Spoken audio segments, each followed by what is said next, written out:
بسم اللہ الرحمن الرحیم۔ زہرا قبول کیجئے پرسا حسین کا، زہرا قبول کیجئے پرسا حسین کا۔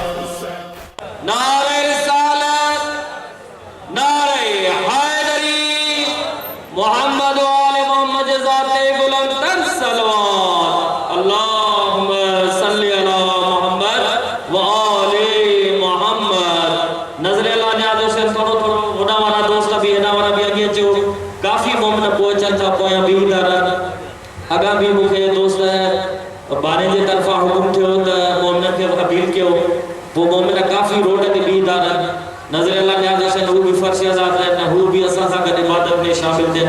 مہربانی نظر اللہ نیاز حسین قدم قدم مولا حسین علیہ السلام جزات بلند تر صلوات، اللہم صلی علی محمد و آل محمد وعجل فرح۔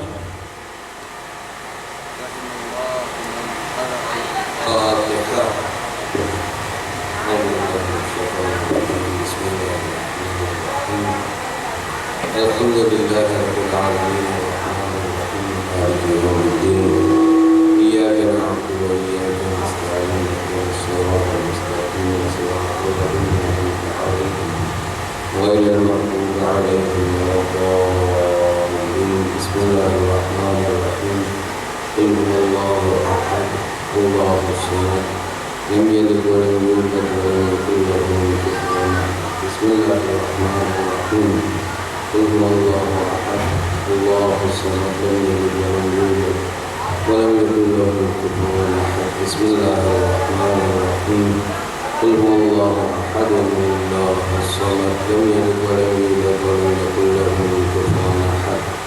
بار الہ تجھے فرش آزاد کا واسطہ، محمد و آل محمد کی حرمت اور عزت کا واسطہ، بالیان کی زحمت کو، سامعین کے چل کے آنے کو، مجھ حقیب کی نوکری کو اور میرے علاوہ جتنے بھی لوگ ذکر اہل بیت یہاں کر رہے ہیں عبادت کے طور پر اپنی بارگاہ میں قبول فرما۔ میرے اللہ محمد و آل محمد کی عزت و عظمت کا واسطہ تمام پریشان حالوں کی پریشانیاں دور فرما، تنگ دستوں کو وسیع رزق عنایت فرما، بیماروں کو شفاء کامل و عاجل نصیب فرما۔ میرے اللہ وہ لوگ جو اس فرش عزا کی زینت ہوا کرتے تھے آج منو مٹی پہ لے جا سوئے ہیں، وہ تمام خصوصاً وہ مرحومین کے جن کا کوئی سورہ فاتحہ پڑھنے والا نہیں، بار الہ ان مجالس کے ثواب میں ان کو شریک فرما۔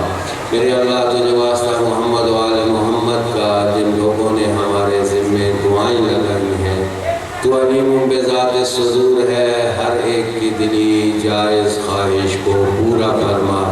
میرے اللہ غزن عزیز کی محافظت فرما، اس کی خدمت کرنے والوں کی توفیقات خیر میں اضافہ فرما، ہمیں اپنی رضا کی راہیں تلاش کرنے کی توفیق عنایت فرما، فرش عزا کے وارث کے ظہور میں تعجیل فرما، ہمیں آپ کے اعوان و انصار میں سے قرار دے، حضرت کے قدموں میں شہادت کی موت نصیب فرما، ان گناہگار آنکھوں کو حضرت کے نورانی چہرے کی زیارت فرما۔ ان تمام دعاؤں کی قبولیت کے لیے مل کے بآواز بلند صلوات۔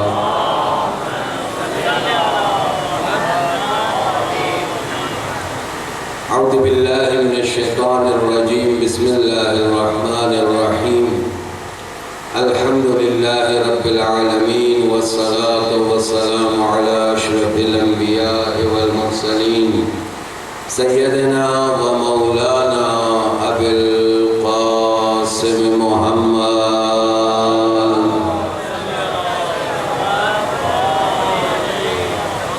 وآلہ طیبین الطاہرین المعصومین الذین اذهب اللہ عنہم الرجس وطہرہم تطہیرا۔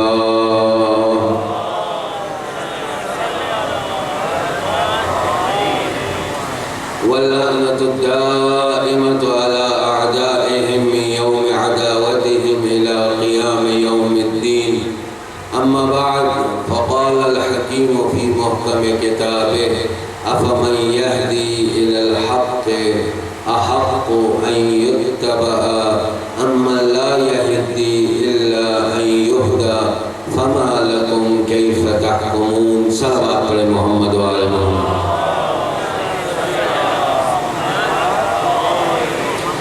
سامعین وقار، گزشتہ روز کی گفتگو ان 4 وظائف کے سلسلے میں آگے بڑھ رہی تھی. وہ 4 وظائف کہ جو پیغمبر گرامی اسلام اپنی بابرکت زندگی میں انجام دیتے رہے.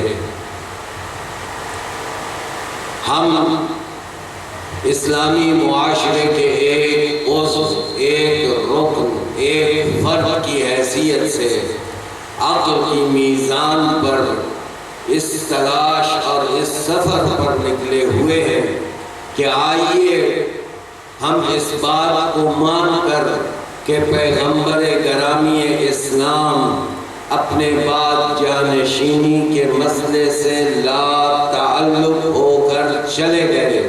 اب ہم تمام اہل حل و عقد مل کر کیا فیصلہ کرتے ہیں کہ کس شخص کو، کیسی صلاحیت والے آدمی کو، کیسی استعداد رکھنے والے شخص کو یہ حق ہے کہ وہ منبر مصطفیٰ پر جانشین مصطفیٰ بنے.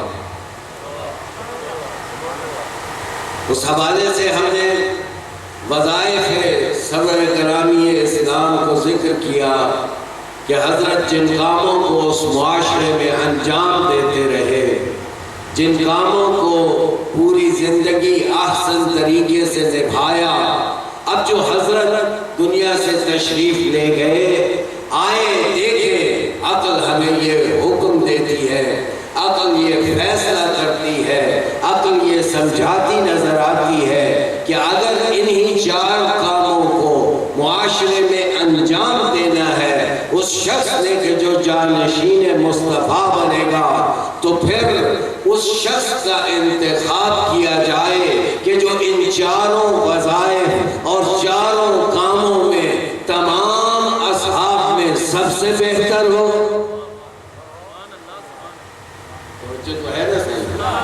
یہ مشکل تو نہیں ہے، پر پھر بولا کرے نا ساتھ بسم اللہ. ٹھیک ہے نا جی، پھر ساتھ ساتھ بولتے چلے جائیں.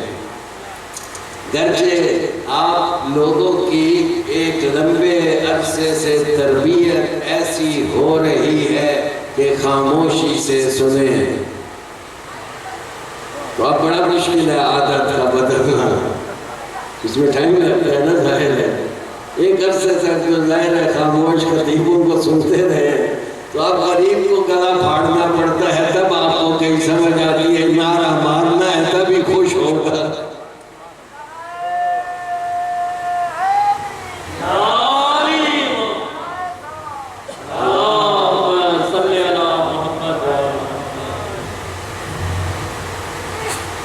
بس ہم مل کے اس سفر کو طے کر رہے تھے، اور اس میں پہلا وظیفہ جو پیغمبر گرامی اسلام کے ذمے خدا کی جانب سے لگایا وہ تعلیم کتاب خدا ہے، تفسیر کتاب خدا.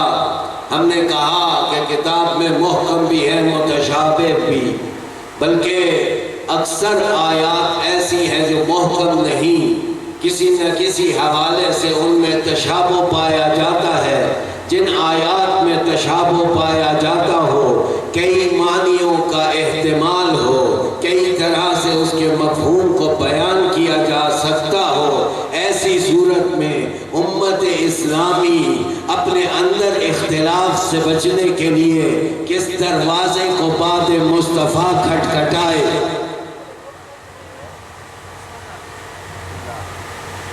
ایسا شخص جو عالم قرآن ہو، جس کے پاس علم الکتاب ہو.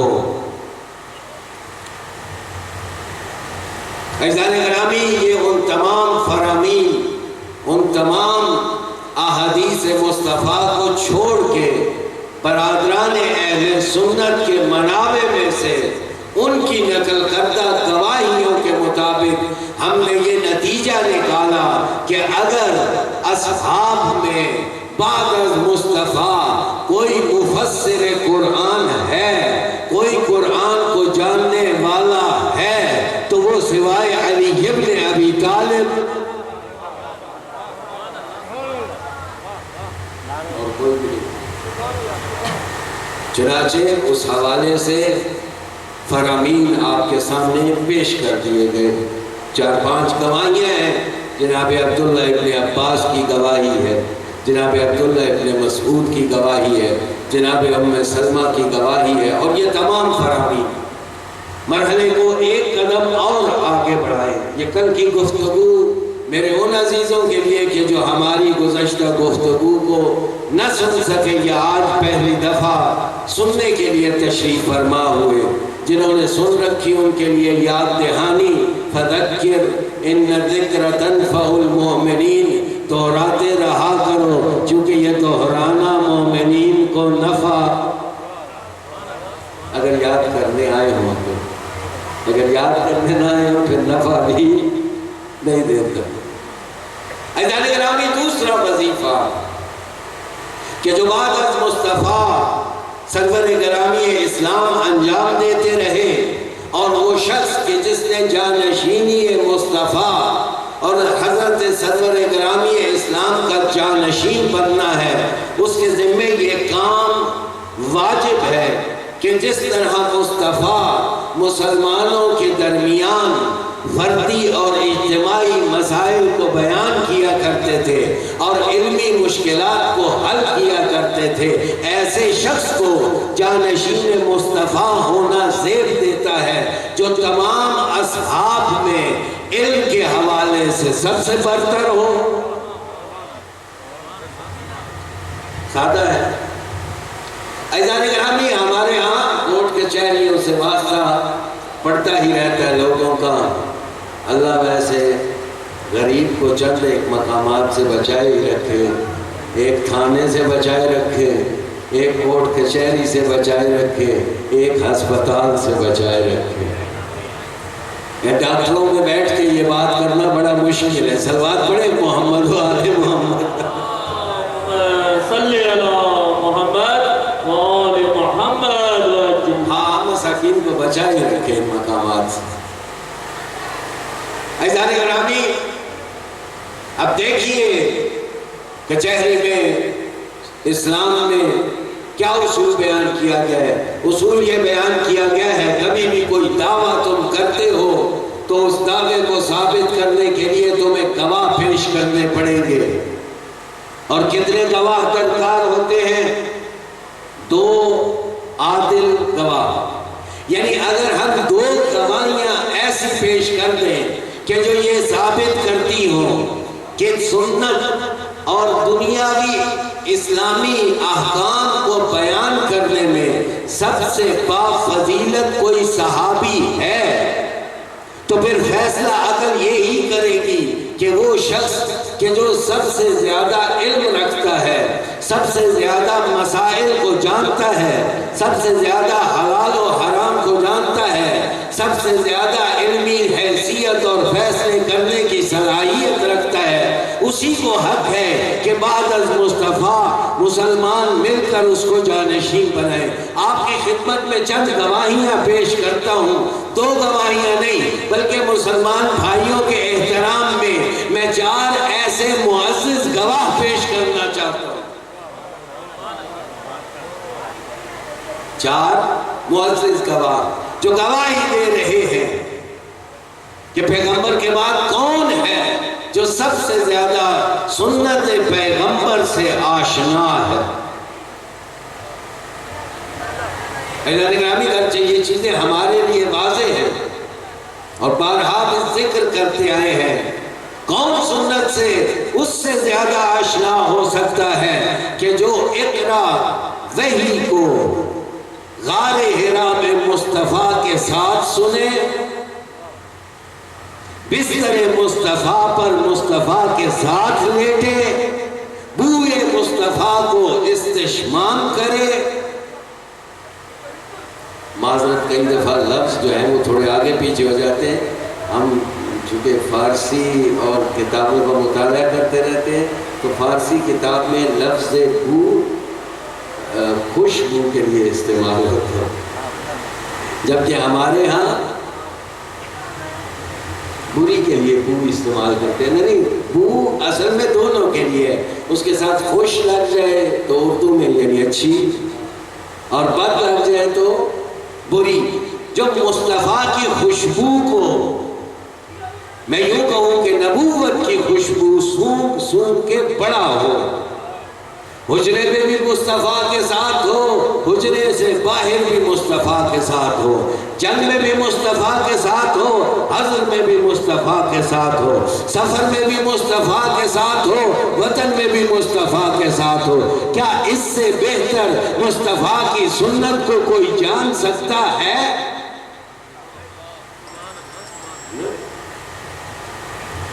یہ حکم عقل ہے، سادہ سی بات. لیکن پھر بھی ہم تمام امت اسلامیہ کے لیے 4 گواہ پیش کریں گے.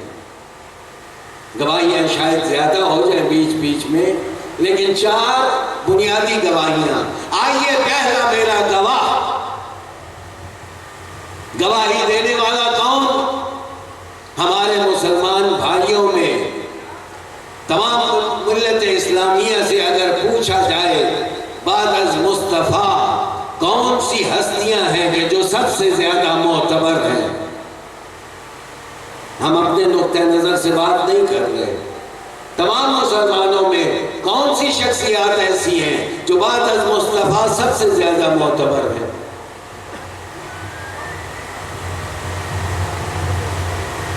ظاہر ہے امت کی مائیں ہی ہوں گی نا بھائی. ام المومنین امت کی مائیں سب سے زیادہ معتبر ہیں. اصحاب ان کا احترام کرتے ہیں، تمام کے تمام اصحاب ان کا احترام. پھر ان مومنین کی ماؤں میں سب سے زیادہ احترام مومنین کی کس ماں کو ہے؟ جناب عائشہ. یہ ام المومنین عائشہ روایت کرتی ہے الاستیاب فی معرفت الاصحاب، تاریخ دمشق، تاریخ مدینہ و دمشق، دونوں کی دونوں کتابیں اور بہت سی کتابوں میں یہ حدیث نقل ہوئی ہے کہ جناب عائشہ کا یہ قول نقل ہوا ہے کہ فرماتی ہے اِنَّا أَعْلَمَ النَّاسِ بِالسُّنَّةِ. اگر جاننا چاہتے ہو سنت رسول کا سب سے بڑا عالم کون ہے تو بی بی عائشہ گواہی دیتی ہے اِنَّا أَعْلَمَ النَّاسِ بِالسُّنَّةِ علی ابن ابی طالب.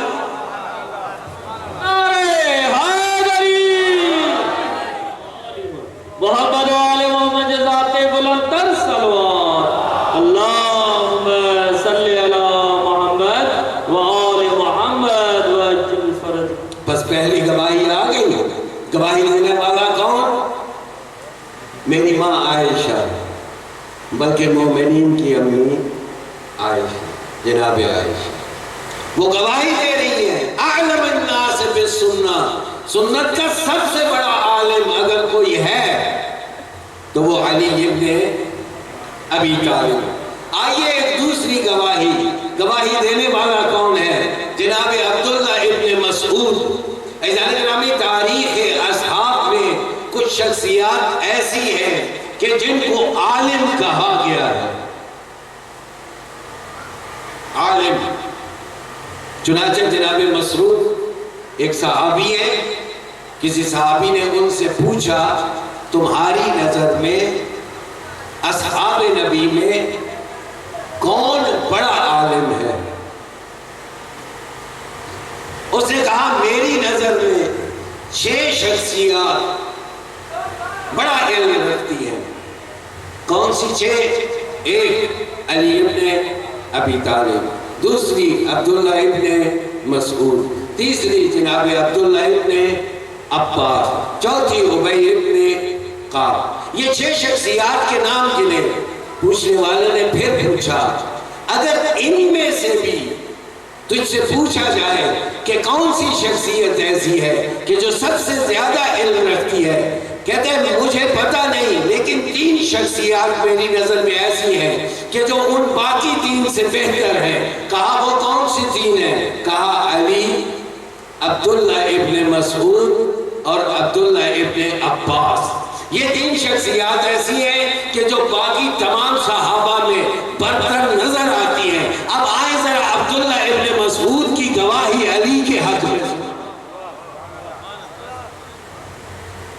مسعود کے بقول یہ 6 شخصیات، 6 میں بھی 3 شخصیات۔ اور اب جناب عبداللہ ابن مسعود اس حدیث کو نقل کرنے والے ہیں۔ حدیث ہے زبان مصطفیٰ سے، جناب عبداللہ ابن مسعود کا قول نہیں ہے، ان کی بات نہیں ہے، ان کا کہنا نہیں ہے۔ جو پچھلا جملہ میں نے گواہی کے طور پر نقل کیا تھا وہ خود میری ماں جناب عائشہ کا اپنا قول ہے کہ ان کی نظر یہ ہے اعلم الناس بالسنہ علی بن ابی طالب، کہ سنت کا سب سے بڑا عالم بعد مصطفیٰ علی ابن ابی طالب ہے۔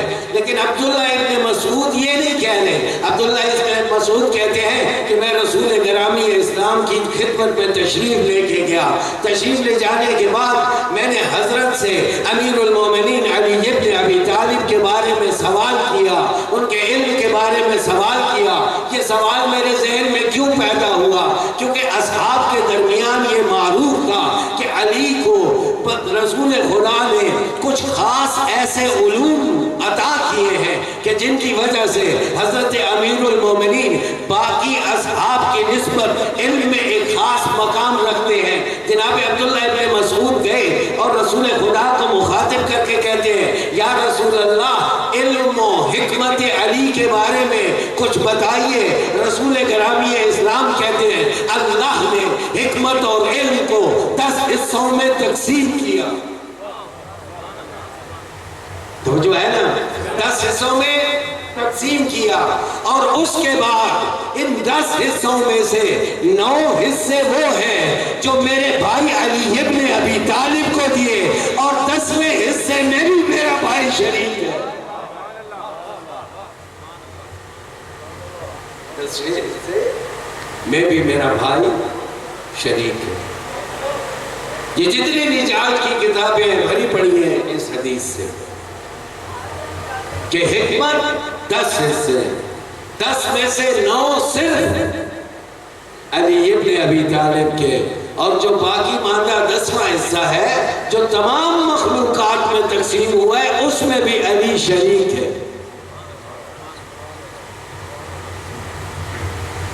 دوسری گواہی آ گئی، تیسری گواہی جناب عبداللہ ابن عباس، اور چوتھی نہایت محترم گواہی ہے وہ میں آخر میں دوں گا۔ جناب عبداللہ ابن عباس سے کسی صحابی نے پوچھا، یہ ظاہراً واقعہ جناب امیر المومنین کی شہادت کے بعد کا لگتا ہے۔ جناب عبداللہ ابن عباس سے پوچھا کہ اے عبداللہ ابن عباس، تیری نظر میں ختمی مرتبت کے بعد کون سی شخصیت ایسی ہے کہ جس کی بات حرف آخر ہے، جس کی بات پر پھر بات نہیں کی جا سکتی؟ جناب عبداللہ ابن عباس کہتے ہیں اذا ثبت لنا شیء عن علی ابن ابی طالب لم نعدل بشیء آخر، کہ جب کوئی بھی جملہ ہمیں امیر المومنین کی زبان سے کسی مسئلے پر مل جاتا ہم اس کے مقابلے میں کسی کا قول قبول نہیں کرتے۔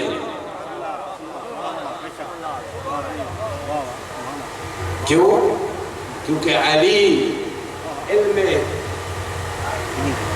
محمد کا وارث ہے، مصطفیٰ کے علوم کا وارث ہے۔ عزیزان گرامی آئیں اب چوتھی گواہی کی طرف۔ چوتھی گواہی کس کی ہے؟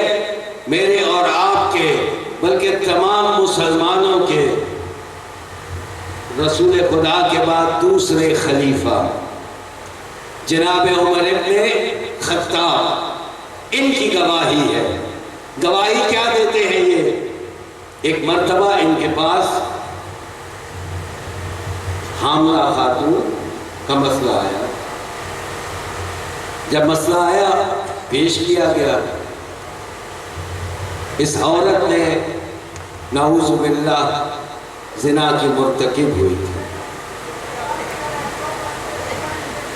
جناب خلیفہ نے حکم جاری کیا کہ اس عورت کو پتھر مار مار کے مار دیا جائے۔ یہ فیصلہ ہوا۔ فیصلہ ہونے کے بعد سپاہی اس عورت کو لے کے گزر رہے ہیں، رستے میں علی ابن ابی طالب سے سامنا ہو جاتا ہے۔ امیر المومنین سپاہیوں سے پوچھتے ہیں کہاں لیے جاتے ہو؟ کہا اس کے بارے میں فیصلہ کیا گیا ہے۔ کیا فیصلہ کیا گیا ہے؟ فیصلہ یہ کیا گیا ہے کہ اس عورت کو رجم کیا جائے گا۔ امیر المومنین نے ایک نگاہ اس عورت کی طرف دیکھا، اسے سپاہیوں سمیت دوبارہ اس مقام پہ لے آئے جہاں خلیفہ ثانی موجود تھے۔ وہاں پر پہنچنے کے بعد امیر المومنین نے ان سے ایک سوال کیا کہ مجھے یہ بتاؤ کہ تم نے اس عورت کے رجم کا حکم کیسے دیا جبکہ یہ عورت حاملہ ہے؟ کہا قرآن کا حکم ہے کہ جو عورت زنا کرے گی اگر گواہیاں پوری ہو جاتی ہیں، شوہردار بھی ہے، تو اس کو رجم کیا جائے گا۔ امیر المومنین نے خطاب کر کے کہا عورت کو رجم کرنے کا حق تو تمہیں دیا ہے، وہ زندہ جان جو اس کے شکم میں ہے اس کو مارنے کا حق تجھے کس نے دیا؟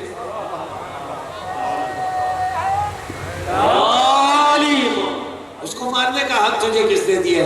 جیسے ہی یہ بات سنی ایک جملہ کہا جناب خلیفہ ثانی نے، اور تاریخ میں وہ جملہ لکھ دیا، اجازت النساء،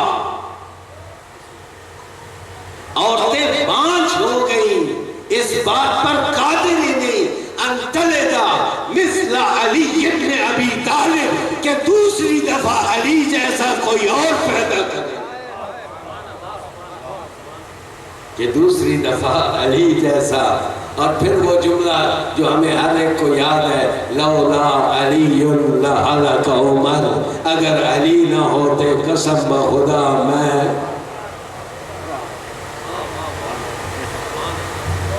ہلاک ہو جاتا۔ عزیزان گرامی، یہ ایک دفعہ کی بات نہیں ہے، یہ کئی مواقع پر ایسے ہوا۔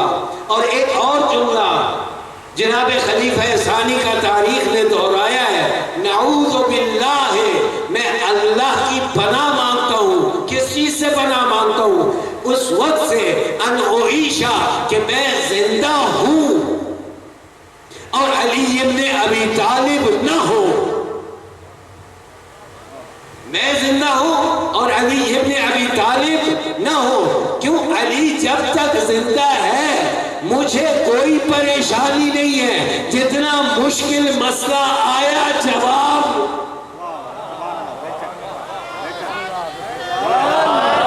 بلند کر کے غدیری نعرہ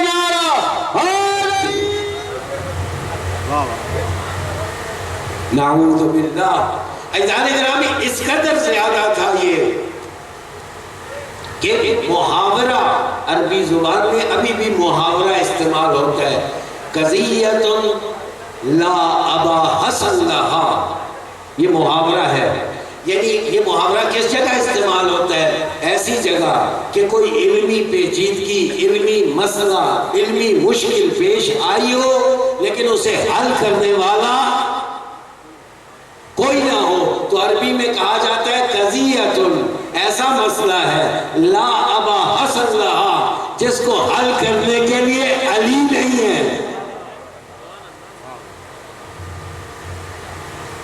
جس کو حل کرنے کے لیے میرا مولا نہیں ہے۔ اور یہ محاورہ کہاں سے نکلا؟ یہ خود جناب خلیفہ ثانی کی فرمائش سے، یہ بھی انہی کا قول ہے۔ ایک اور جگہ پر یہ قول ان کا نقل ہے کہ میں اللہ کی پناہ مانگتا ہوں ایسے معضلۃ، ایسی مشکل سے کہ لا ابا حسن لہا، میں اللہ کی پناہ مانگتا ہوں کہ کہیں مجھے کوئی مشکل پیش آ جائے اور اس کو حل کرنے کے لیے علی ابن ابی طالب نہ ہو۔ صلی اللہ محمد وآل محمد۔ بس چار دوائیاں موجود ہیں، ایک طرف جناب عبداللہ ابن مسعود جناب عبداللہ ابن عباس، جناب ام المومنین، جناب عمر ابن خطاب، مجھے یہ بتائیے کہ ان سے معتبر صحابی موجود ہیں رسول کے بعد؟ بھائی ان سے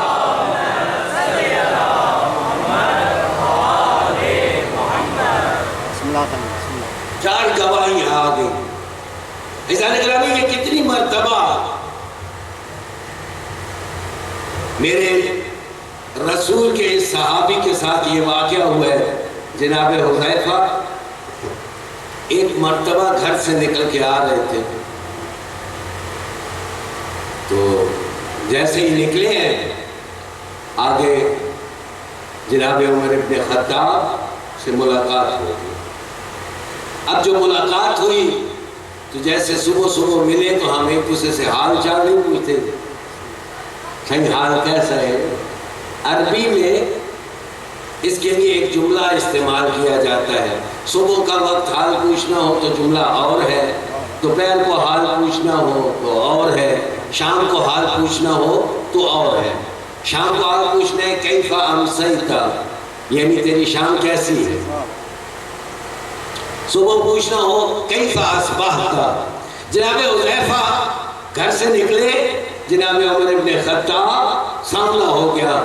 تو صبح صبح نکلے تھے تو جناب عمر نے پوچھا حذیفہ کیف اصبحت، کیسے صبح کی ہے، حال چال لو ٹھیک ہے. جناب حذیفہ نے بھی آگے سے کہا میں نے ایسی حالت میں صبح کی ہے کہ حق مجھے برا لگتا ہے، فتنے سے محبت کرتا ہوں. توجہ سے سنیے گا، حق مجھے برا لگتا ہے، فتنے سے محبت کرتا ہوں، ایسی باتیں کرتا ہوں جو مخلوق کا کلام نہیں ہے، ایسی چیز کی گواہی دیتا ہوں جسے دیکھ نہیں سکتا، اور میرے پاس وہ کچھ ہے جو عرش پر خالق کے پاس بھی نہیں. بھائی وہ تو اچھے جواب کی توقع کر رہے تھے، عجیب دن گولہ باری شروع ہو گئی آگے سے. بھئی آپ میں سے کون کون حق کو برا سمجھتا ہے؟ کہ جناب حذیفہ کیا کہہ رہے ہیں؟ وہ اسی طریقے سے جناب خلیفہ ثانی پریشان ہو گئے اور غصے میں لال پیلے. اتنے میں امیر المومنین وہاں کے یہاں نکلے، ملاقات ہوئی اور جناب عمر ابن خطاب امیر المومنین کو مخاطب کر کے کہتے ہیں مجھے اگر اس کے رسول کے صحابی ہونے کا خیال نہ ہوتا تو آج اسے میں ایسی سزا دیتا. کہا کیوں، ہوا کیا؟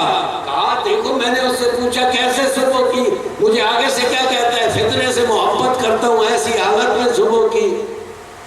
حق مجھے برا لگتا ہے، ایسی حالت میں صبح کی.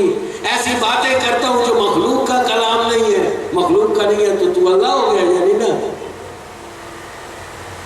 ایسی چیزوں کی گواہی دیتا ہوں جن کو دیکھتا نہیں ہوں. ہمیشہ شہادت کا اصول ہے جو دیکھا ہے اس کی گواہی دو، جو نہیں دیکھا اس کی کیسے گواہی دے سکتے ہو. ایسی چیز کی گواہی دیتا ہوں. اور پھر میرے پاس وہ کچھ ہے جو اللہ کے پاس آسمانوں میں بھی نہیں ہے، یعنی میں زیادہ مالدار ہوں. اللہ امیر المومنین نے فرمایا تو صحیح کہہ رہا تھا نا. بھائی صحیح کہہ رہا تھا. قرآن نے کہا اموالکم و اولادکم فتنہ، تمہارا مال اور تمہارے اولاد فتنہ ہے. اسے اولاد سے محبت ہے پس فتنے سے محبت کرتا ہے. موت حق ہے، موت ابھی مرنا وہ نہیں چاہتا، موت کو برا سمجھتا ہے، لہذا حق کو برا سمجھتا ہے. وہ ایسی بات کرتا ہے جو مخلوق کا کلام نہیں ہے، یعنی قرآن پڑھتا ہے جو خالق کا کلام ہے، ایسے اندیکھے کی گواہی دیتا ہے. وہ خود لم یزل لا یزال اللہ کا وجود ہے، اور دنیا میں اس کے پاس ایسی نعمت ہے جو اللہ کے پاس اوپر نہیں. اس کے بیوی بھی بچے بھی اللہ کا نہ بیوی نہ. نعرہ تکبیر، نعرہ رسالت، نعرہ حیدری، محمد و آل محمد ذات الصلوات، اللہم صلی علی محمد. اس گفتگو کے بعد ایک جملہ اور خلیفہ ثانی کی زبان سے بے ساختہ نکلا، اللہ اعلم حیث یجعل رسالتہ، اللہ کو پتہ ہے کہ اپنی رسالت کو کس مقام پہ رکھنا ہے۔ اللہ کو بہت پتہ ہے کہ اپنی رسالت کو، کافی کچھ پتہ تھا۔ یہ پتہ ہوتے ہوئے کئی بندے میس مارتے ہیں، ہمارے پنجابی میں اس کو میس کہا جاتا ہے، آپ کے یہاں پتہ نہیں کیا لفظ استعمال ہوتا ہے، مناسب سا لفظ اس کے لیے، جانتے بوجھتے ہوئے کئی بندے سوئے ہوتے ہیں، سوئے کو اٹھا لیتے ہیں کہ جو سونے کی ایکٹنگ کر رہا ہوں اسے کیسے اٹھائیں گے، نہیں اٹھ سکتا ہے نا، مشکل ہوتا ہے اس کو۔ بڑے بڑے روایات واقعات ہیں کہ جو میرے مولا امیر المومنین علی ابن ابی طالب کے لوگوں نے امتحان لینے کی کوشش کی۔ چنانچہ خوارج کے ایک گروہ نے جب یہ حدیث سنی نا، انا مدینۃ العلم وعلی بابھا، 10 بندوں نے اکٹھ کیا کہ اس طرح ہے، چل کے ذرا علی کو آزماتے ہیں۔ کیسے آزماتے ہیں؟ ایک ہی سوال 10 مرتبہ علی پہ کریں گے، اگر تو ایک ہی جواب دیا تو پس اس دعوے میں جھوٹا ہے، اور اگر ایک ہی جواب نہ دیا قبول کر لیں گے۔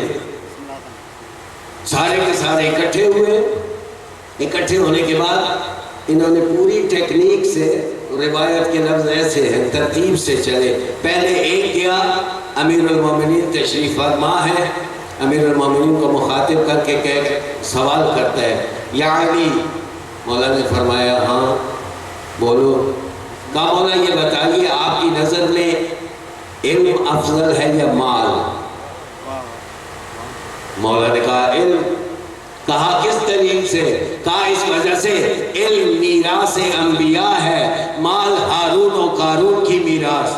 دوسرا شخص فوراً، مجمع لگا ہوا ہے مسجد کے اندر جیسے یہاں ہے نا، دوسرا شخص فوراً داخل ہوا، سوال کیا، یا علی علم افضل ہے یا مال؟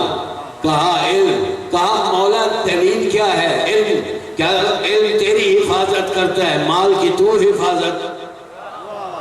تیسرا شخص داخل ہوا، یا علی علم افضل ہے یا مال؟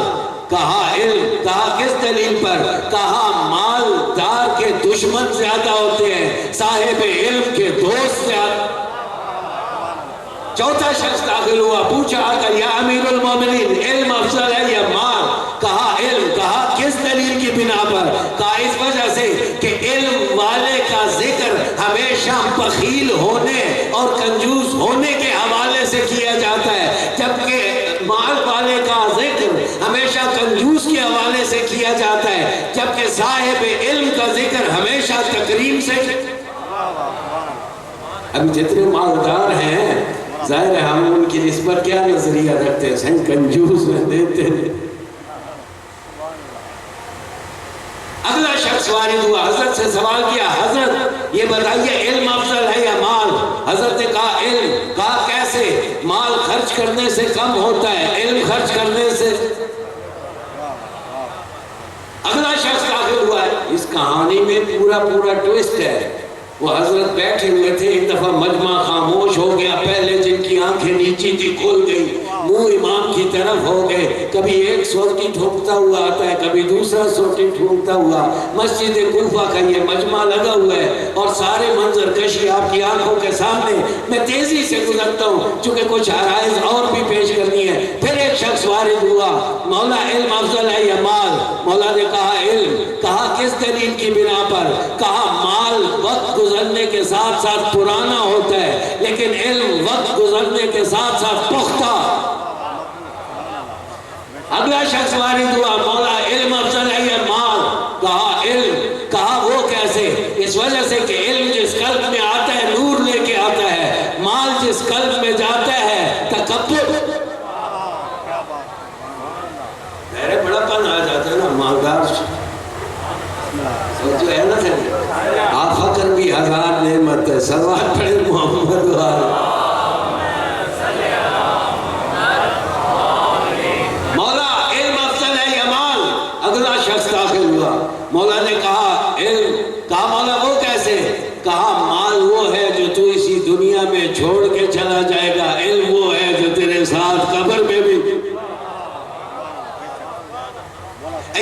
گرامی جب یہ 10 آدمی پورے ہوئے، ایک دفعہ مجمع پر سکوت چھایا ہوا اور ایک دوسرے سے کنکھیوں میں ایک جملہ کہہ رہے ہیں، صدق اللہ و رسولہ، سچ کہا نہ اللہ نے اور اللہ کے رسول نے۔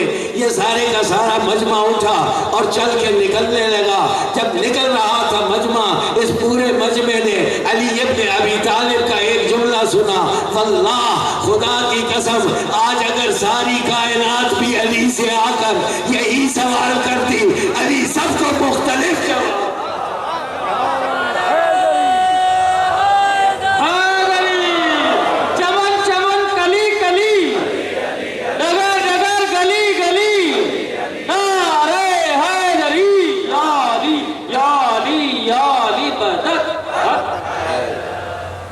سب کو مختلف جواب دے۔ عزیزان گرامی بڑا کریں، یہ ایک میں گلہ کر دوں، پتہ نہیں اس گلے میں وقت کتنا نکل جائے گا، چونکہ مجھے ایک اور بھی گزارش کرنی تھی۔ یہ سننے پہ دین کو نہ رکھے۔ ہماری جو شیعہ قوم کی ایک بد نصیبی ہے نا، وہ یہ کہ ہم نے دین کو کانوں تک رکھا ہوا ہے۔ کیسے؟ مولوی صاحب یہاں سے پڑھ رہے ہیں، ہم سن رہے ہیں اور دل میں یاد ہو رہا ہے، یہی ہے نا پروسیجر۔ اگر وہاں جائے تو بقول ہمارے ماجد بھائی کے کئی لوگ ایسے ہوتے ہیں جو اس کان سے سنتے ہیں، بزرگ کہا کرتے تھے اس کان سے نکالتے ہیں۔ ہمارے ماجد بھائی کہتے ہیں نہ کچھ لوگ ایسے ہوتے ہیں اس سے سنتے ہیں اسی سے نکال دیتے ہیں، یہاں تک بھی نہیں جانے دیتے۔ صلوات پڑھے محمد والے۔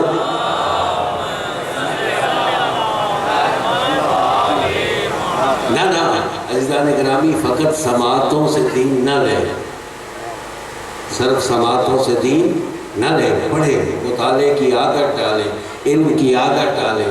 اس مدینہ العلم علی بابھا کے ماننے والے کو زیب تو نہیں دیتا نا کہ وہ سارا سنے، زیب دیتا ہے۔ پڑھا کریں جتنا ہو سکتا ہے، خصوصاً وہ جوان جو اس مجمع میں بیٹھے، چھوٹے چھوٹے کتابچوں سے شروع کریں، 2 صفحے 3 صفحے 4 صفحے، یعنی ہر روز اپنی زندگی میں اپنے علم کی بڑھوتری کے لیے ایک وقت رکھیں۔ یہ میں نہیں کہہ رہا، یہ میرے مولا امام باقر کہتے ہیں اجعل لنفسک نصیبا من العلم، ہر روز کے لیے اپنے نفس کے لیے ایک علم کا حصہ رکھ، اسے حتماً پہنچا دے۔ وہ ہر روز تو مولوی صاحب میسر نہیں آئیں گے، خود مطالعہ کریں، خود پڑھیں۔ اور پھر جنہیں کتابوں سے شغف ہو جاتا ہے یا کتابوں سے محبت ہو جاتی ہے، وہ یہ بہتر انداز سے سمجھ سکتے ہیں کہ مطالعے میں کیا لذت اور چاشنی۔ ناراض تو نہیں ہو رہے؟ ایسا ہی بڑی مشکل سے وہ 8ویں کی پڑھتے تھے، یہ پھر پڑھنے کا کہہ رہا ہے، پتہ نہیں میٹرک کیسے کیا ہے، یہ پھر پڑھنے کا کہتے ہیں۔ یہی لذیذ کتابیں ہیں۔ حضرت علی علیہ السلام کے فیصلے ماشاءاللہ اکٹھے ہوئے ہیں، جا کے پڑھیں ذرا امیر المومنین کی حکمت۔ وہ ایک شخص تھا نا، 2 آدمی کہیں بیابان میں بیٹھے ہوئے، دونوں روٹیاں لے کے آئے ہوئے تھے، ایک کی کو 3 روٹیاں تھی، ایک کی 5 روٹیاں۔ یہ کھانا کھانے لگے تو ایک اور شخص آ گیا۔ اب جیسے ہی وہ شخص آیا، انہوں نے اسے کہا بسم اللہ، آؤ کھانا کھاؤ۔ کھانے میں وہ بھی شریک ہو گئے۔ اب جب کھانا کھا چکا تو اٹھتے ہوئے اس نے 8 درہم نکالے اور ان دونوں کے سامنے رکھ دیے۔ کتنے درہم؟ 8 درہم نکالے اور دونوں کے سامنے رکھ دیے کہ یہ جو میں نے تمہارا کھانا کھایا، میری طرف سے تمہیں دونوں کو تحفہ۔ اب وہ تو یہ دیکھیں مال آیا نہ لڑائی بھی شروع، تحفہ رکھ کے وہ تشریف لے کے گیا، تو اب یہ دونوں پیچھے، یہ برابر تقسیم ہوگا۔ وہ 5 روٹیوں والا کہے بچے جی 3 روٹیاں برابر کیسے؟ ایسے میری 5 ہے نا، آپ کی 3 ہے، تو برابر کیسے؟ برابر تو نہیں تقسیم ہوگا. ٹھیک ہے تمہاری 3 روٹیاں تم 3 لے لو، میری 5 روٹیاں میں 5 لے لیتا ہوں. کہا نہیں ایسے مسئلہ حل نہیں ہوگا. ہاں پھر کیسے حل ہوگا؟ چلو امیر المومنین کے پاس، مسئلہ ادھر جا کے حل کروائیں گے. تو نہ تشریف لے آتے امیر المومنین کے پاس. تشریف لے کے آئے، حضرت کو کہا حضرت اس طریقے سے میری 3 روٹیاں ہیں، اس کی 5 روٹیاں ہیں. ایک شخص آ گیا اور اس نے آنے کے بعد یہ 8 سکے ہمیں دیے. اب یہ میرا دوست جو ہے یہ مجھے 3 سکے دے رہا ہے. مولا امیر المومنین نے جس کی 3 روٹیاں تھیں اسے کہا 3 سکے لے لے. وہ جو 3 سکے دے رہا ہے 3 سکے، اسے کہا سمجھایا نہیں مولا مجھے انصاف چاہیے. مولا نے کہا انصاف نہ کرا 3 سکے لے لے. انصاف نہ کرواؤ 3 سکے لے لے. کہا نہیں مولا سمجھائے مجھے ذرا بتائے. مولا نے کہا اچھا روٹیاں کتنی تھی؟ 8. بندے کھانے والے کتنے تھے؟ 3. 8 دیا 8 دیا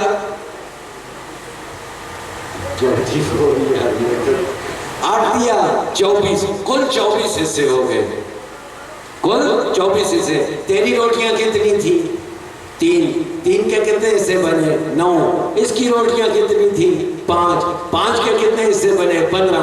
ساروں کی ریاضی لگتا ہے میری طرح. صلوات پڑھے محمد اور آل محمد. اس کی 3 9 حصے بنے، اس کی 5 15 حصے بنے. اب یہ بھی نہیں پتا کس نے کتنا کھایا ہے. ممکن ہے زیادہ کم کھا لیا ہو تو ہر ایک کا کتنا والے بنیں گے. کتنے کتنے حصے؟ 8 حصے. تیری روٹیاں کتنی تھی؟ 3 والے سے پوچھا. 3 والے سے اسے کہا 3 روٹیاں. 3 روٹیوں کے حصے کتنے بنتے تھے؟ 9. 8 تو وہ ہیں جو تو نے خود کھائے ہیں. ایک حصہ تیرے سے اس نے کھایا ہے. یہ لے 1 دینار اٹھ. کھاتے اس کے 1 دینار ہے. 2 سے دیا ہاتھ دھو گئے. ایسا گرامی مکتب علم کا ماننے والا، مکتب علم کا چاہنے والا، علی کے عالم ہونے کے قصیدے پڑھنے والا. اب برا نہیں ہے کہ وہ خود علم سے کوئی حصہ نہ لیتا ہو. انصاف ہے. یہ میں روتا تو ہر جگہ جا کے یہ کہتا ہوں خدا را خدا را خدا را دین کو کانوں سے نکال کے آنکھوں سے خود پڑھے دین کو. ٹھیک ہے نا صحیح. یہ جوان جو بیٹھے ہیں کوئی بات نہیں یار، یہ کتابوں آہستہ آہستہ عادت پڑ جائے گی. چونکہ جب خود مطالعہ کرنا شروع کر دو گے تشیع کی صورتحال خود بخود بدل جائے گی، خود بخود بہتر ہو جائے گی. کیوں؟ تم بغیر مطالعے کے نہیں بیٹھے ہو گے. اگر زندگی میں روزانہ 1 صفحہ بھی پڑھے تو سال کے کتنے صفحے ہوں گے؟ 364 یا 65. چلو ایک آدھی چھٹی بھی کر لیں. اگر روزانہ 2 صفحے پڑھیں تو پھر تو کیا ہی بات ہے. یعنی آپ 1 سال میں 1 کتاب ختم کر سکتے ہیں. مجھے یہ بتائیے نہج البلاغہ کے صفحے کتنے ہیں؟ 700. کتنے سال لگیں گے؟ 2 سال نہج البلاغہ ختم. 1 سال میں صحیفہ ختم. اسی طرح 1-2 سالوں میں قرآن مجید کا اردو ترجمہ پڑھ سکتے ہیں، ختم. یعنی 10 سال کے بعد آپ دین کی بنیادی کتابوں کا علم رکھتے ہوں گے. اب مجھے بتائیں 10 سال بعد جو قوم تیار ہو کے میدان میں آئے گی وہ کسی فضول آدمی کو یہاں آ کر غلط بیانی کرنے دے گی؟ بھائی یہ جو تم باتیں کر رہے یہ تو ہم نے جو کچھ پڑھا ہے نہیں ہے بھائی، اس سے میچ نہیں ہے. اسی وجہ سے روایات میں عقل کی اہمیت پر زور دیا گیا. وہ عقل کب استعمال ہوگی؟ خود پڑھیں، مطالعہ کریں، معلومات کو بڑھائیں اور تعقل پر پہنچیں. وگرنہ عزیزان گرامی یہ جس روٹین سے ہم چل رہے ہیں نا، جس روٹین سے ہم چل رہے ہیں، یعنی سنی سنائی پہ، اس سے کبھی بھی قوم شعوری طور پر بلند سطح پہ نہیں پہنچے گی، سالوں لگ جائیں گے نہیں پہنچے گی۔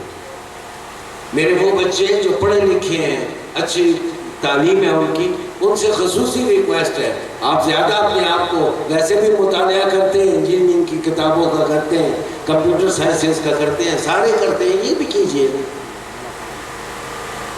نہ۔ یعنی محبت علی کا تقاضا انصاف سے یہی ہے کہ علی کا کلام کا پورا مجموعہ مارکیٹ میں مل رہا ہے، ہمیں ویسے تو مولا سے بڑی محبت ہے، انہاں دی گل نہیں پڑھنی، ویسے علی سے بہت محبت ہے لیکن علی کی بات پڑھنی نہیں ہے۔ بھئی علی سے محبت ہے تو عاشق تو کہتا ہے کہ محبوب کی کوئی لکھی ہوئی چیز ملے۔ مثلا مجھے پیر فضل شاہ صاحب سے بہت زیادہ عقیدت ہے، اب میں ہر وقت تلاش میں ہوتا ہوں پیر صاحب کا کوئی ان کی وراثت میں چھوڑی ہوئی کوئی چیز ملے، جو اس شخص سے پیار ہے، اس کے کردار سے پیار ہے۔ خب اگر ہمیں بھی علی سے اور اولاد علی سے پیار ہے تو علی اور اولاد علی کا دیا ہوا علم کتنا پڑا ہے؟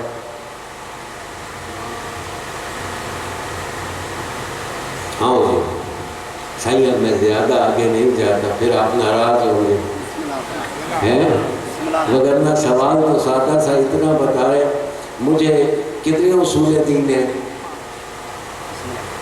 کتنی آسانی اصول فروع دین، فروع دین کتنے ہیں؟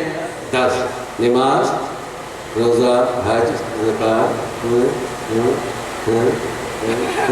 ان 10 پہ ایک ایک فرمان سنا دوں۔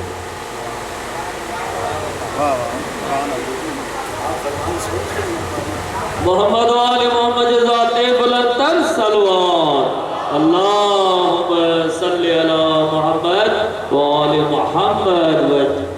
اگر نہیں آتا تو اس کا کیا مطلب؟ ان پھر کہاں سے لے رہے ہیں ہم؟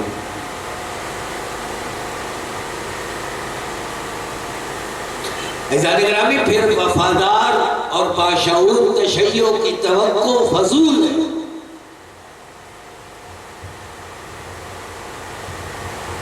چونکہ ابھی ہم جن کی معلومات کی بیس پر چل رہے ہیں ہم انہی کے پیچھے لگے رہے،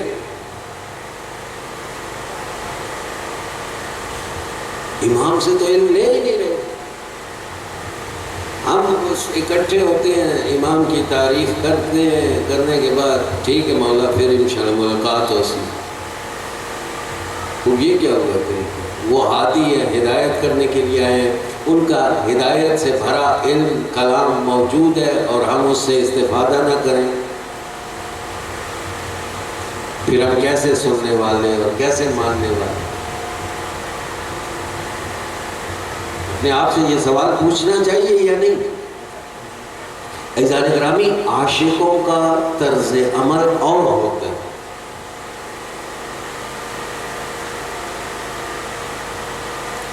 عاشقوں کا طرز عمل دیکھنا ہے نا تو سیدہ زینب صلوات اللہ علیہا کو دیکھیں۔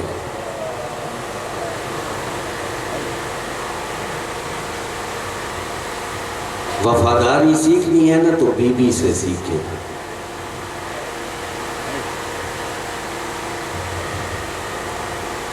اپنے امام کے ساتھ مخلص ہونا سیکھنا ہے تو میری آقا زادی سے سیکھیں۔ عزیزان گرامی، آئیں آج اسی آقا زادی کو اس کے بچوں کا پرسہ۔ کون سے بچے؟ وہ دو گوہر کہ جن کا نام عون اور محمد ہے۔ تاریخ نے کہا جس وقت مدینے سے حضرت نے حرکت کی، بنی ہاشم میں سے جو 2 فرد امام کے ساتھ نہیں گئے ان میں سے یہ 2 ہیں، عون اور محمد، کہ جن کو امام علیہ السلام نے اس وجہ سے مکے میں چھوڑا کہ تمہارا باپ بوڑھا ہے ضعیف ہے اور بینائی کا بھی مسئلہ ہے، اس وجہ سے تم باپ کی خدمت میں رہو اور ان کی خدمت کرو، ساتھ لے کر نہیں۔ عزیزان گرامی، میں قربان جاؤں بی بی سیدہ تیری وفا پر۔ عجیب ہے سیدہ کا کردار، ایسی وفاداری ہے اور ایسا ایثار اور قربانی ہے بی بی کے کردار میں کہ جو کربلا کے شہداء میں سے کسی کردار میں نہیں ہے۔ ایسی قربانی شہداء کے کرداروں میں کسی کردار میں وہ ایثار نہیں ہے جو میری آقا زادی نے کر کے دکھایا۔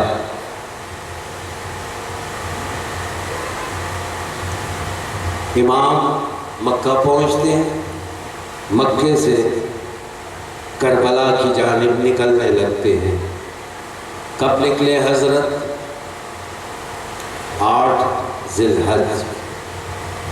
حضرت مکے سے نکلنے کے بعد 7 کلومیٹر دور اللہ تمام لوگوں کو ان مقامات مقدسہ کی زیارت کروائے۔ ایک مسجد ہے جسے مسجد عمرہ، مسجد عائشہ اور مقام تنعیم کہا جاتا ہے۔ ابھی بھی جو لوگ مکے میں جا کے دوبارہ عمرہ کرتے ہیں نا، پہلا عمرہ تو وہ ہے جو مسجد شجرہ سے احرام باندھتے ہیں، دوسری دفعہ جب مکے پہنچ کر دوبارہ عمرہ کرنا چاہتے ہیں تو جس مسجد میں جا کر یہ عمرے کی نیت کرتے ہیں اس مسجد کا نام ہے مسجد عائشہ۔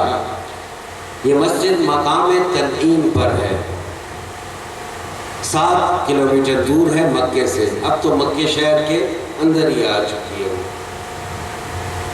جب حضرت مکے سے نکل کر تنعیم کے مقام پر پہنچے، حضرت نے جناب عباس کو حکم دیا، عباس میرا خیمہ نصب کرو۔ جناب عباس نے فوراً حضرت کا خیمہ نصب کیا۔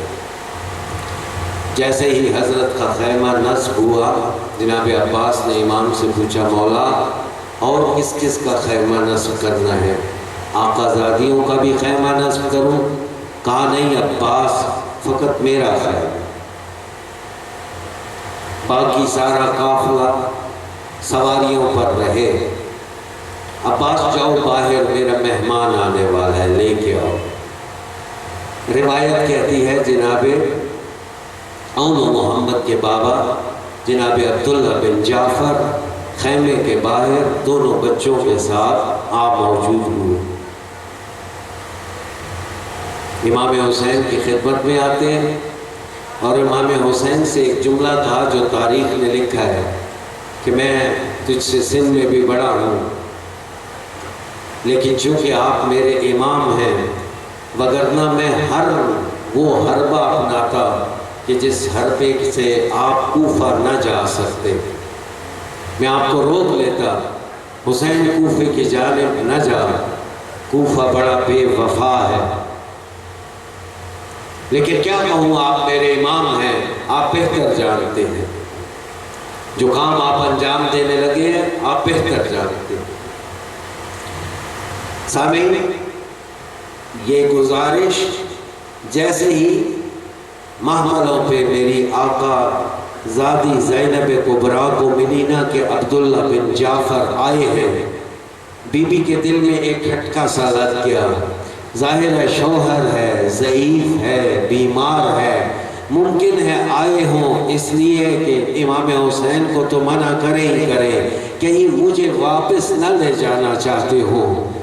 ایک کھٹکا جو دل میں لگا۔ تھوڑی دیر بعد عبداللہ ابن جعفر نے امام حسین سے کہا، مولا اجازت ہے میں اپنی زوجہ سے بات کر سکوں؟ مولا نے عبداللہ سے کہا، عبداللہ تو اس کا شرعی وارث ہے، تو چاہے تجھے اجازت کی ضرورت نہیں ہے، بڑی مہربانی تو نے اس غریب الوطن کو عزت کی اور مجھ سے اجازت مانگ کے تو ملاقات کے لیے جا رہا ہے، جا تجھے اجازت ہے۔ یہ اون و محمد کو ساتھ لیے ہوئے جناب عبداللہ ابن جعفر اس محمل کے پاس آئے ہیں جس میں میری آقا زادی زینب کبریٰ سوار ہیں۔ ایک دفعہ محمل کے پاس پہنچنے کے بعد کہا السلام علیکہ یا بنت رسول اللہ، اے رسول خدا کی بیٹی میرا سلام ہو۔ سلام کا جواب تو دیا جناب زینب کبریٰ نے، لیکن دوسرا جملہ جناب عبداللہ کو بولنے نہیں دیا، فوراً مخاطب کر کے کہا اے عبداللہ تو میرا شوہر ہے، تجھے حق ہے مجھ پر، اگر تو کہے گا مجھے لوٹنا پڑے گا، لیکن خدا را زینب کو کبھی حسین سے دور جانے کا نہ کہنا، حسین سے دور جا کر زینب نہ جائے گی، یہاں سے تو زینب کی لاش ہی لے کر جائے گا۔ میں نے کہا آقا زادی آج تو حسین کی جدائی پر یوں تڑپ رہی ہے، کہتی ہے لاش جائے گی، لیکن اس وقت جب 11 محرم کو یہی لاش حسین میدان کربلا میں ہوگی، کیسے آقا زادی کوفہ کی جانب گئی؟ اجرکم اللہ۔ آج جانوروں گریے کی شب ہے، گریے کی راتیں، آؤ اس آقا زادی کو اس کے بیٹوں کا پرسہ دے۔ کون سے بیٹوں کا پرسہ؟ عزیزان گرامی آپ نے مقتل سنا ہوگا علماء سے، ہر لاش پر بی بی نے بیان کی ہے، علی اکبر کی لاش آئی ہے سب سے پہلے زینب نے بیان کی ہے، قاسم کی لاش آئی اس کی ماں بعد میں آئی، زینب پہلے لاش پہ پہنچی۔ جو بھی شہید کا بنی ہاشم کا جنازہ آیا سب سے آگے بڑھ کر زینب کبریٰ استقبال کرتی ہے، لیکن میری آقا زادی میں تیری قربانی پر صدقے جاؤں، تاریخ میں کسی نے نہیں لکھا کہ جب اون و محمد کی لاشیں آئی نا، تمام بیویاں بیان کرنے آئی، سید الشہداء کی نگاہ ڈھونڈ رہی تھی اس بیوی کو کہ جس کے یہ دونوں بچے۔ عزیزان گرامی زینب کبریٰ نے نظر آئی، بلایا گیا زینب کبریٰ۔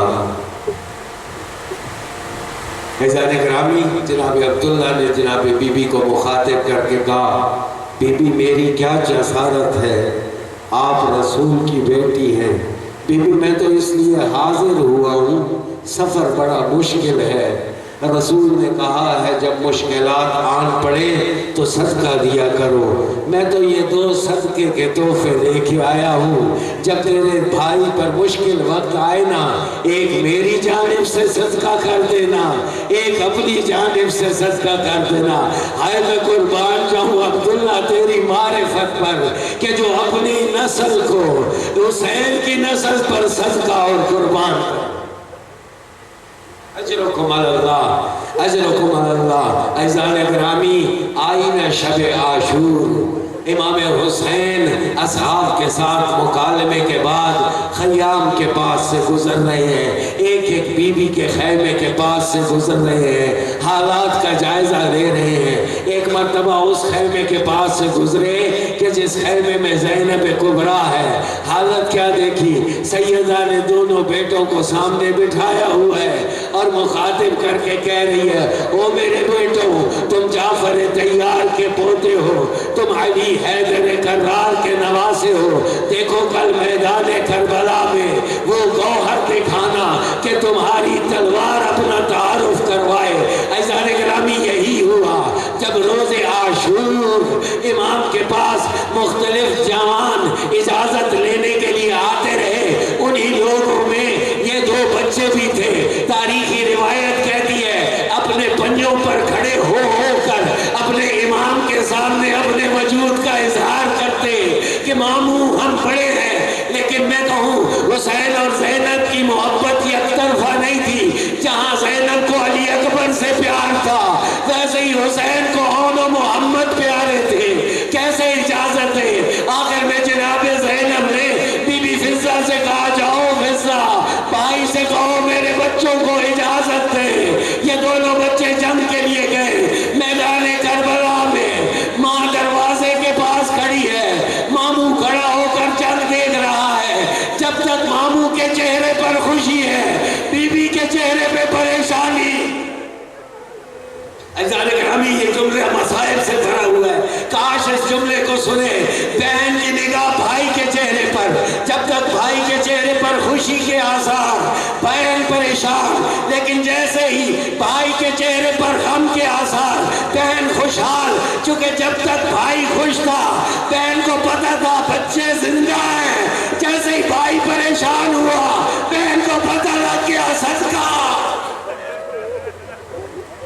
قربان جاؤں میں آقا زادی تیری قربانیوں پر، کہ جو اپنے بیٹوں کی قربانی سے خوشی محسوس کرتی ہے۔ عزیزان گرامی روایت کے لفظ ہے، جب بی بی کو بلایا گیا نا ان دونوں لاشوں پر، پہلے تو آتی نہ تھی، آنے کے بعد دونوں بیٹوں کے سینے پہ ہاتھ رکھ کے ایک دفعہ مخاطب کر کے کوئی بیان نہیں کیا، وہ اب میرا کون ہے جسے میں حسین پہ ماروں، اب میرا کون ہے جسے میں حسین پہ ماروں۔ عزیزان گرامی یہ قافلہ جب کوفے کی طرف حرکت کرنے لگا، وہ آخری لحظہ مقتل شہداء میں لاشیں پڑے ہیں، ان ظالموں نے ایک مرتبہ اسرا کو اجازت دی اپنے اپنے لاشوں پہ جائیں، ہر